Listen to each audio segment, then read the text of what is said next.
Okay, hi everybody. Chapter 15. Nancy warns Rose Maylie. It was the night after Monks had met the Bumbles. Bill Sykes, tired and ill, lay on a filthy bed in a tiny, barely furnished room. He wore a dirty dressing gown and had a stiff black beard a week old. His mood was ugly because of illness and because a streak of bad luck had brought on this poverty. Fagin had just stopped in to see Bill and Nancy. "Where you been all week, Fagin?" asked Bill. "You were plotting while I was lying here helplessly." "I was away from London on business," said Fagin. "I wouldn't forget you."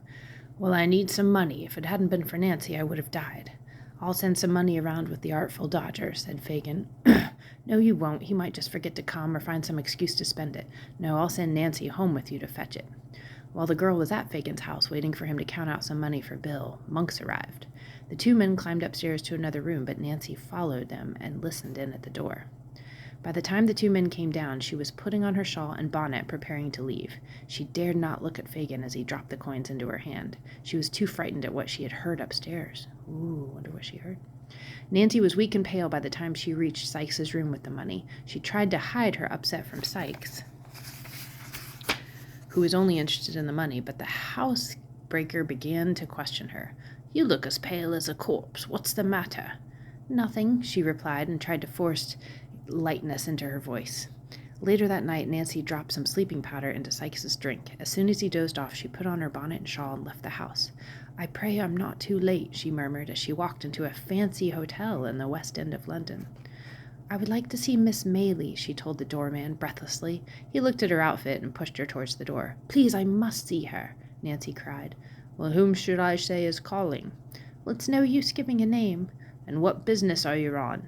"It's no use mentioning that either." Nancy looked around desperately at the housemaids who had gathered at the door. "Won't someone here carry a message for a poor girl like me?" One of the soft-hearted servants agreed. "What is the message?" she asked Nancy. "Tell Miss Maylie that I would like to speak to her alone. It's very important." Nancy thought of the great gulf that separated a woman like herself from a refined lady like Rose Maylie. Nancy had spent all her life in the streets and sinful places around London, but she still had some pride. "It's not easy to get in to see you," she told Rose. "If I'd become angry at the way I was treated and gone away, you would have been sorry later on."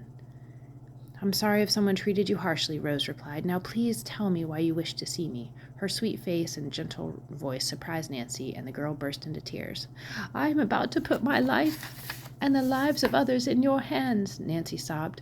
"I am the girl who dragged little Oliver back to Fagin's place on the night he left Mr. Brownlow's house in Pentonville." "You!" exclaimed Rose. "Yes, and there is more. I have run away from those people who would murder me if they knew I was here, telling you what I overheard. Do you know a man named Monks?" "No," says Rose. "He knows you and knew you were here. Only by hearing him mention this place was I able to find you." "Yes," said Rose, "I understand. Go on." "Soon after Oliver was put in your house on the night of the robbery, I began suspecting Monks. I listened to a talk between him and Fagin. I learned that Monks had seen Oliver accidentally with two of our boys on the day that we first lost him. Monks recognized Oliver as the child he was watching for.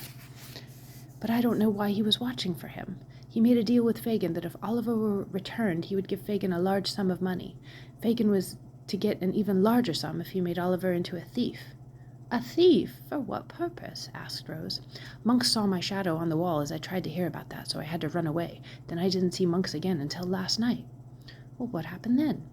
"He came again to see Fagin. I listened to their conversation from another room. Monks said that the only proof of Oliver's real identity lay at the bottom of the river, and that the old hag who received the proof was dead.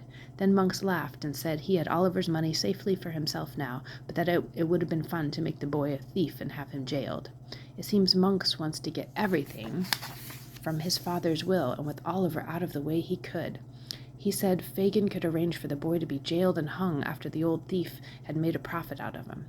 Rose couldn't believe her ears. "There's more," said Nancy, speaking quickly, for she had to get back before she was missed. "Monks said that he would kill Oliver himself if he could get away with it without getting caught, but since he couldn't, he would always be on the watch for Oliver to make sure he didn't take advantage of his inheritance. Monks even told Fagin, 'I may harm him yet. You can't imagine what traps I shall set for my young brother Oliver.'" "Monks is Oliver's big brother. No way." "His brother!" exclaimed Rose. "Yes, And he said you would probably pay hundreds of thousands of pounds if you had them to find out who Oliver really is, and now I must leave. But why do you wish to return to these people who have treated you so horribly? If you'll let me call a gentleman from the next room, he can take you to a safe place.